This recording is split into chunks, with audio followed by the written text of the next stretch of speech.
Fala pessoal, meu nome é Geraldo. Para você que não me conhece, eu sou um profissional da área de dados e você está na continuação aqui da minha jornada desbravando um produto da Lab que utiliza inteligência artificial. No vídeo passado eu contei para vocês do problema que foi passado para mim e as minhas primeiras impressões em relação a esse problema, que basicamente gira em torno de aprender sobre inteligência artificial usando um produto já pronto. E nesse vídeo eu vou te mostrar o que eu aprendi de lá para cá. Para você que não se lembra de qual projeto que a gente está falando, é esse daqui, que utiliza inteligência artificial para ajudar advogados, né? O objetivo dessa plataforma até então, a proposta é ajudar os advogados com inteligência artificial.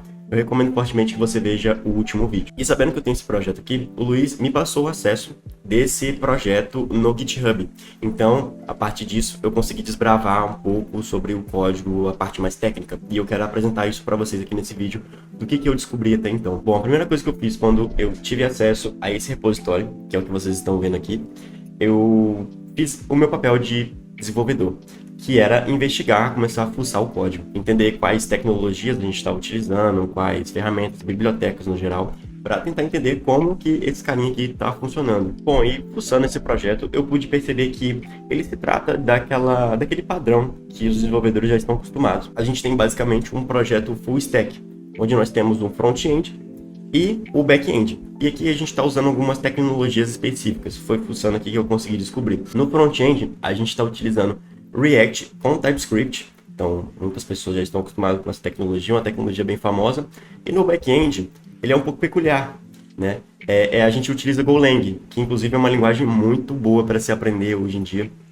É o Golang, é uma linguagem performática, enfim, só tem elogios a fazer a linguagem. E fuçando ainda aqui, essa aplicação, ela é aquele padrão do front-end com back-end, que se comunica via API REST, certo? E isso eu fui descobrindo fuçando. E olha só que legal que eu percebi aqui nessa aplicação. Além do back-end fazer comunicação com o front-end, ele também se comunica com uma API da OpenAI. E eu percebi que ele está usando, inclusive, a versão 3.5 do GPT, via API da OpenAI. Bom, e aqui a minha lógica foi a seguinte. Se ele se comunica com a API do GPT, então é aqui que ele envia as informações. Então ele envia as informações, as instruções, e recebe de volta a resposta da API do GPT, que manda para o usuário, né? A resposta do usuário no geral. Estou falando bastante aqui, não estou mostrando muito código, porque justamente eu quero focar nessa parte da inteligência artificial. Mas por via das dúvidas, pessoal que gosta de Golang, back-end, front-end, vou tentar mostrar alguns snippets aqui, alguns cortes, para a gente dar uma olhada. Essa aqui é a parte que cria um chat, que cria essa comunicação com a API do GPT 3.5 Turbo, com a API do OpenAI. Então fica aí de curiosidade também, se você quiser ler. A gente vai focar mais na inteligência artificial, mas enfim, queria mostrar isso aqui também para vocês, que eu acho muito legal como desenvolvedor. E olha só que legal, um detalhe que eu não mostrei no vídeo passado é onde nós configuramos os agentes utilizando técnicas de engenharia de prompt. E caso você não se lembre do que se trata esses agentes, eles são como estagiários, com conhecimentos bem avançados, que executam tarefas bem específicas de uma determinada área, e que nesse contexto seria a área jurídica. Quando esse agente é criado, o usuário ele pode interagir com ele na plataforma. Essas interações vão gerar instruções, e no final irão se comunicar com a API da OpenAI, que foi o que eu falei ali no código, quando eu estava mostrando para vocês o projeto no VS Code. Então, de um jeito bem leigo, esses estagiários com conhecimentos avançados, eles vão pegar as necessidades do usuário, que seria o advogado, e vão mandar para a API. E de um jeito um pouco mais técnico, os agentes eles vão usar a engenharia de prompt alinhado com a necessidade do usuário e mandar para a API do GPT, sacou? Ah, mas como é que você chegou nessa conclusão? O que você está falando aqui? Eu acho que eu estou sentindo que é muita informação. Pessoal, eu estou justamente trazendo mastigado porque eu passei bastante tempo usando o código. É o meu papel de desenvolvedor. Eu peguei o código da base do GitHub e fiquei fuçando e testando. Então aqui eu já estou trazendo tudo mastigado para vocês. Lembrando que aqui a gente vai focar na parte da inteligência artificial. Então quando eu entrar no mérito da inteligência artificial, de um projeto que tangencia mais da inteligência artificial, a gente vai se aprofundar, com certeza. Bom, voltando aqui agora comentando o código, para a maioria dessas necessidades, apenas essa comunicação com a API da OpenAI e uma boa engenharia de prompt já seria o suficiente, já seria mais que o suficiente. Mas tem um agente aqui que usa o arquivo do usuário, e eu vou mostrar para vocês agora. Esse agente aqui, resuma para mim uma petição inicial, que eu já mostrei no vídeo passado. Esse agente, ele recebe um input do usuário, um pouco diferente. Ele recebe em formato de arquivo. Daí eu já pensei, pô, será que a aplicação, ela extrai totalmente o texto do PDF, o texto inteiro do PDF, e joga direto na API do GPT, isso provavelmente daria um custo absurdo, né? Comunicação com API, grandes quantidades de texto. E por que um custo absurdo? Bom, imagina um PDF que ele tem 6 ou mais páginas lotadas de texto, de contexto do usuário, e enviar essa quantidade enorme de informações, mais a engenharia de prompt, mais as instruções do usuário, provavelmente não daria certo. Aqui na minha cabeça, pelo menos fazendo esse raciocínio. É muita informação para mandar de uma vez para um endpoint de um LLM. E falando de LLM, não se preocupa, em breve a gente vai entrar no mérito desse carinha. Daí então eu fui caçar como que esse agente funcionava no código. E para minha surpresa, descobri que existe um projeto separado que se comunica com a aplicação. Então você está dizendo que existe uma aplicação além do front-end e do back-end nesse projeto de full stack aqui que se comunica com essa aplicação para fazer essa feature de receber um arquivo de um usuário? Sim. Então a gente vai entrar aqui no segundo projeto que faz a comunicação com esse projeto full stack aqui para fazer com que ele funcione. E é esse projeto aqui, o Semantic Search, ou no português, a busca semântica. E, por incrível que pareça, sem esse cara aqui, os agentes que utilizam os arquivos dos usuários, eles não funcionam. Eu já tentei de tudo e sem esse projeto rodando, sem ter essa comunicação via endpoint com esse projeto, não funciona essa feature. Então eu acabei me perguntando, o que é esse cara aqui? O que é esse projeto? Bom, e a primeira coisa que eu fiz aqui foi olhar o código para tentar entender como que ele está funcionando, quais as bibliotecas que a gente está utilizando, quais são as tecnologias. E esse projeto aqui, ele utiliza, na sua grande maioria, o Python como linguagem primária. Eu fui pulsando, as minhas primeiras impressões não foram tão profundas assim, mas com alguns estudos eu comecei a descobrir algumas coisas sobre esse projeto e eu queria compartilhar com vocês também. O nome desse projeto aqui já entrega bastante informação, ele é a busca semântica. E, segundo o site da Elastic, foi onde eu comecei a fazer as minhas pesquisas, tem um artigo que explica um pouco sobre busca semântica em português BR. E, parafraseando eles aqui, a busca semântica é uma tecnologia de mecanismo de busca que interpreta o significado de palavras e frases. Os resultados de uma busca semântica retornarão conteúdo que corresponda ao significado de uma consulta, em vez de conteúdo que corresponda literalmente às palavras da consulta. Então, já temos uma pista aqui. Provavelmente não estamos enviando todo o conteúdo do usuário de uma vez para a API, pelo menos é o que eu acho, lendo aqui esse artigo. E nesse momento aqui da investigação, eu tentei até trocar uma ideia com o ChatGPT para entender um pouco mais sobre essa parte da busca semântica, para entender mais esse projeto. Bom, e olha só que legal aqui, como que eu conversei com o ChatGPT. Eu falei para ele que eu sou um desenvolvedor e preciso entender um projeto de busca semântica.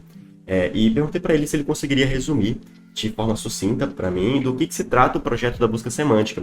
E eu passei um pouco de contexto sobre a nossa aplicação. Nada demais, eu usei um prompt bem básico, teria como deixar isso aqui muito melhor. Mas isso aqui é o início da nossa jornada, do nosso estudo, então tá tudo bem. E ele disse aqui para mim que um projeto de busca semântica, ele foca em entender o significado por trás de textos, em vez de apenas correspondências exatas da palavra-chave. Então não é uma busca qualquer, né? Ele tenta entender o significado das coisas, isso é bem interessante. E aqui ele fala que ele utiliza um NLP, né, um processamento de linguagem natural, e modelos de embedding. Isso aqui é uma coisa nova, para transformar os documentos ou consultas em vetores numéricos que capturam o seu contexto semântico. Bom, então é uma coisa até que um pouco complexa o que esse programa aqui faz. Então é uma coisa interessante, né? Ele tenta buscar realmente entender o significado ao invés de correspondência exata da palavra-chave. E aqui ele deu um exemplo do meu caso, né? Então o usuário ele faz o upload do PDF, a gente vai ter então esse pré-processamento, os arquivos são convertidos em texto, então a gente tem um PDF, ele vai para texto, processado para remoção de ruído, então a gente faz a limpeza, e segmentado em blocos, então a gente tem essa divisão em blocos. Indexação semântica, cada bloco ele transforma embeddings, então a gente tem uma transformação de embeddings, que legal, a gente tem que se aprofundar nisso também, que são os vetores semânticos, usando o modelo da OpenAI Embeddings em outros modelos da NLP. Aqui ele inferiu a tecnologia que a gente está utilizando, então não vou confiar tanto assim. Mas essa parte do embedding provavelmente deve ser um padrão. E aqui ele faz a busca, então, quando a aplicação precisa encontrar informações, legal, ele também transforma a consulta do usuário em embedding e compara com os embeds indexados usando métricas como a distância de cosseno. Tá, aqui ele já está entrando num ponto um pouco mais profundo, mas não vamos se preocupar tanto nisso. O nosso objetivo aqui mesmo era entender de uma maneira geral sobre a busca semântica. Tá ficando um pouco complexo, mas vamos avançando. Integração com o OpenAI. Então, após a busca, após ele fazer essa busca, as informações mais relevantes são extraídas e passadas para a API da OpenAI, que pode fornecer respostas mais ricas ou realizar tarefas específicas. Então aqui vamos se prender à parte de que essa aplicação ela faz uma busca inteligente, não é uma busca qualquer. Essa parte do embedding, da indexação, a gente vai entrar com mais calma nesse nível do detalhe desses termos técnicos, até porque eu não tenho esse conhecimento ainda, mas não tem problema. Nosso objetivo aqui com essa interação do chat com o ChatGPT é entender o básico do que se trata uma busca semântica. E a nossa missão foi concluída até então. A gente já entendeu mais ou menos do que se trata da busca semântica. Provavelmente no próximo vídeo eu já vou trazer esse aprofundamento, a gente vai entender juntos do que se trata desse monte de sopa de letrinhas. Utilizando o Figma aqui, eu criei um desenho de como que é o processo de forma simplificada de tudo que eu mostrei para você agora. De tudo que eu mostrei, eu vou simplificar aqui para mim e para você, beleza? Porque esse desenho eu também fiz para mim. Então vamos lá, vamos ler aqui esse desenho, que é coisa rápida, coisa boba, coisa fácil. Como que funciona então esse processo dessa aplicação de forma simplificada? O processo da Lab 52, né? Da inteligência artificial da Lab 52. A gente tem um advogado, um usuário. Esse advogado, ele se comunica com o front-end. O front-end, ele se comunica com o back-end. O back-end, então, ele faz uma decisão. Essa interação do advogado, ela está consultando o arquivo? Se não, a gente vai direto para o LLM e o LLM, ele volta direto para o back-end. Aquela interação que eu falei para vocês, que a maioria é com a OpenAI. Então, na maioria dos casos, não vamos consultar arquivos. Então, batemos direto no LLM, voltamos para o back-end, voltamos para o front-end e retorna, obviamente, ali para o advogado, para o usuário. Porém, em algumas features específicas, a gente vai sim consultar o arquivo. Se o back-end decidir que vamos precisar consultar um arquivo, vamos precisar interagir com o arquivo do usuário, a gente cai na aplicação da busca semântica. Foi justamente toda aquela interação que eu mostrei para você do Visual Studio Code e também do ChatGPT. E aqui na busca semântica, a gente realiza essa busca inteligente, essa busca semântica, retornamos isso para o LLM, e do LLM voltamos para o back-end e voltamos para o front-end, que volta para o usuário no final. Novamente, como que eu montei tudo isso daqui? É um trabalho de pesquisa, é um trabalho do desenvolvedor, é o meu trabalho tentar fuçar, fiz o setup do projeto localmente, tentei entender também como funciona esse projeto lá já deployado e fui montando esse desenho. É todo um trabalho aqui para você entender como que eu avanço mediante um problema que aparece aqui na Lab. Só para finalizar aqui, quais são as tecnologias que a gente está utilizando no front-end, no back-end e na busca semântica? Vamos começar a complementar isso daqui? Bom, eu escrevi aqui algumas tecnologias que a gente comentou aqui durante o vídeo e você pode estar se perguntando, poxa, mas ali na busca semântica está faltando biblioteca, no Golang está faltando algumas bibliotecas, no front-end está faltando também algumas coisas. E sim, está faltando e é de propósito, porque à medida que eu for avançando, à medida que eu for tendo conhecimento desse projeto, eu também vou complementando, a gente vai melhorando essa apresentação aqui conforme a gente vai avançando e tendo conhecimento sobre esse projeto. Bom, sabendo disso tudo aqui que eu apresentei para você, surgiu um novo desafio. Eu vou precisar entender quais são essas tecnologias no nível do detalhe. Então, principalmente da busca semântica, onde eu não me aprofundei, e a gente viu que tem bastante sopinha de palavras, eu vou precisar me aprofundar justamente nisso. E por que eu vou precisar me aprofundar? A minha missão desde o início, conversando com o Luiz, foi e continua sendo entender sobre inteligência artificial, principalmente nesse produto que utiliza a IA. E por que disso? Aqui dentro da Lab surgiu a necessidade de utilizar inteligência artificial em iniciativas de educação. Então, como eu não tenho esse conhecimento de inteligência artificial, tudo que tem essa necessidade de IA, ou que vai ter essa necessidade de IA aqui dentro da Lab, vai precisar de uma atenção especial dos desenvolvedores. Então, como eu não sei nada ainda de inteligência artificial, e aqui dentro da Lab vai ter essa necessidade das iniciativas de educação, resolvi então começar a me desbravar nesse mundo de inteligência artificial e compartilhar junto com vocês. E não só isso, eu percebi que essa funcionalidade em que o usuário ele sobe o seu próprio arquivo na plataforma da Lab, provavelmente vai ser matadora para o nosso objetivo de contribuir em iniciativas de educação. Então, provavelmente aquela aplicação da busca semântica vai ser a nossa pedra no sapato, digamos assim. Ele disse para mim que usar conteúdos grandes como PDFs, vídeos e alguns arquivos pesados de um jeito inteligente com inteligência artificial vai provavelmente fazer toda a diferença. Isso tudo vai ser um ponto-chave para usar esse conhecimento na iniciativa de educação. O meu próximo passo, que eu vou compartilhar com você, vai ser me aprofundar nessa interação da API com a OpenAI e estudar mais sobre a busca semântica a fundo. Porém, isso tudo aqui você vai acompanhar no próximo vídeo. Para você não ficar fora dos próximos conteúdos aqui no canal da Lab, se inscreva no canal, porque se eu fosse você eu não perderia os próximos vídeos dessa trilha e os outros vídeos aqui do canal da Lab. E no mais é isso, vou ficando por aqui, até a próxima, tchau, tchau.